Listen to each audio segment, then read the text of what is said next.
Welcome back to the Nutmeg. As you might be able to see here in my voice, I'm inflicted by the allergies, or affected by the allergies, and I've got a bit of a stuffed up nasal scenario going on.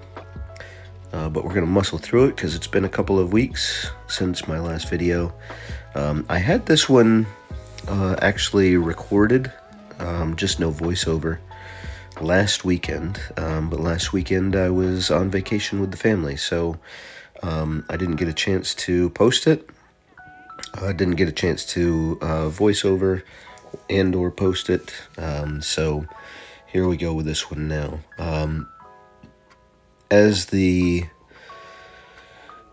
title screen implies, we're going to do the I95 turn, where we're going to have a lash up of locomotives delivering a cut of cars for sorting, and then we're going to collect the outbound train and bring those back down to the lower level.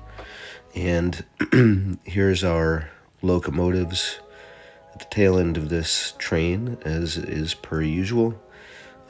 And we're delivering this 2009 Genset switcher for operations. The previous Genset switcher had a decoder in it that was not, it was an NCE decoder, and it was not the Soundtrax decoder that I'm running in all of my other Atlas locomotives. So it didn't really operate the way that I wanted it to. So since then, I've gotten the new decoders for both of these units, the Genset switchers. But funny enough, I didn't check before I ordered the decoders, the new decoders, and the CSX unit. The previous owner, because I got it off of eBay, previous owner ended up, pardon my derail here, but the previous owner ended up soldering that decoder into the 8-pin plug location. So effectively, I've got an 8-pin board, or a board with an 8-pin connection that has been completely filled with solder, and I can't simply plug in my 8-pin new decoder into it. So right now, that CSX unit is out of commission, and got brought down to the shops for repairs. So that's why we're bringing this one up, and that'll be doing our operations. What else can I tell you? Obviously, we're headed a little bit slow here, but I've got a few locomotives that have been brought online, so I decided to order a bunch of decoders and everything. I've got a couple of Kato units. They're not painted in the Conrail blue. They're going to be kind of the wild card team.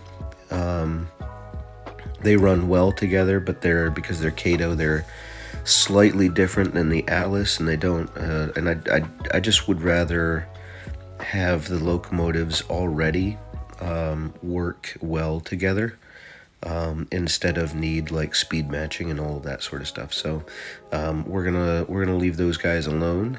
And another derail. I think I've got a couple of cars that the wheel sets are not, they're not the correct width. So I got to get one of those gauges and check everything out. But I've also got a location on my trackage where it always happens, right? So but it doesn't happen with all of the cars. It's only a select few. So I'm not so sure that it's actually the track. I'll check the cars first, because the worst case scenario is that it's with the track, and I'll have to adjust that. But so I'll check all the cars, and then we'll check the track afterwards. That scene that we were just looking at, by the way, has now been scenic with grass and everything. We'll get back to that scene in just a second here. We're just gonna kind of, our cut of cars is too long to fit onto one track. Each track holds 12, and there's a cut of cars here that needs to be shoved into the storage track. So this scene right here has grass all over it. But these cars that I'm pulling back here, these are just simply going to get shoved down onto the storage track for delivery down at the lower level. So we're just kind of cutting them off now. I'm going to pull back, realign the switch to track 1, and then shove these up into there. So the grass and everything that is not here in this scene that I'm telling you is, you'll actually see that in the upcoming videos where we're sorting out the cars and then delivering and all of that sort of stuff. So something to look forward to. Also, I don't know when those videos are going to be, because as I've already mentioned, it's springtime. I've got my allergies, which means I need to be doing yard work and all of that sort of stuff. And summertime begins to be camping with the family and all of that sort of stuff. So if I don't get back with you after this video, just hang out until the summer's over, and we should be able to give you some more videos. I'm gonna film them. I'm gonna try and actually do some filming of sorting out this this cut of cars, but I might actually just spend what little time I have down here in the train room on doing track work down on the lower level, so I can expand my operations down there instead of just sort of mocking them up here on the top level. So winding down the season, and we'll figure out what happens over the summer. Hopefully I can put out a couple of videos, but don't hold me to it, because I don't know if I'm going to be able to or not. So, all right, so that's us delivered the new cut of cars. Let's switch over to, let's put the switcher over in front of the shoving platforms, and then we can grab the cut of outbound cars and head out of Dodge. I don't know if I spoke about this in a previous video or not, but I'm going to have a couple of teams of locomotives, just like this 5068 and then the 739, to do turn operations where we're not delivering cuts of cars for sorting, but rather a team is going to be set up to gather outbound cars on the lower level first, and then bring those up to the classification yard up here. Excuse me. And then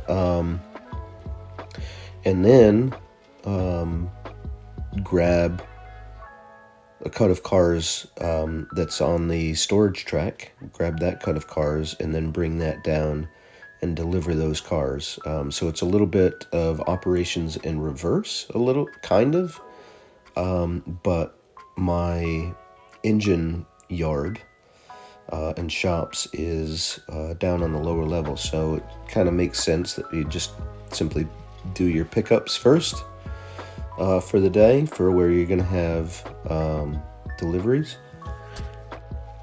And then you bring those up to the sorting yard so that those can be put in the outbound train. For this turn, the I95 turn, and then grab a cut of deliveries and bring those back down. And instead of running back up to this sorting yard, the engines just simply head out to the shops. So because our shops are down on the lower level, I think what I'm going to do is I'm going to have half of my shoving platforms down there, so that I can lash up to one of those down on the bottom, and we can kind of have a steady rotation of shoving platforms that would kind of make sense for, periodic maintenance of those, delivering,